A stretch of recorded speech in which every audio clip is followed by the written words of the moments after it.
Remember, cannabis was first outlawed in 1937 because of the Marijuana Tax Act. And why?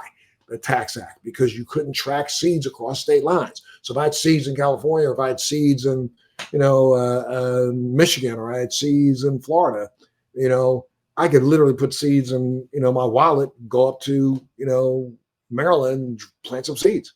And, the farmer in Florida who grew those seeds originally had no ability to get any kind of tax out of that, or any kind of remuneration out of what was crossing state lines. And so, I think, though they presented it as if it was some sort of reefer madness to that, this really was a economic issue that the country didn't understand how to face, and they still won't be able to figure out how to face if there's some sort of national legalization.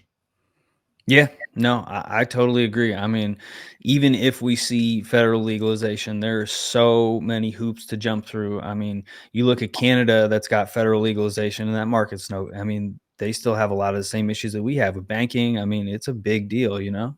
Absolutely. And when you say, and again, federal legalization is going to come in multiple phases. I don't think that's what part of the people in this industry do not understand.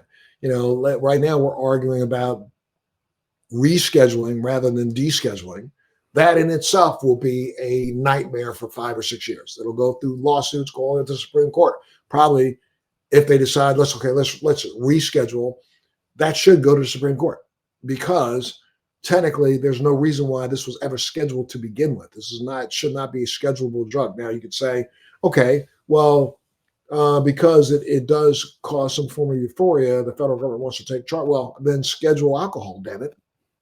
How come you didn't do that? Schedule, echinacea. Schedule St. John's wort.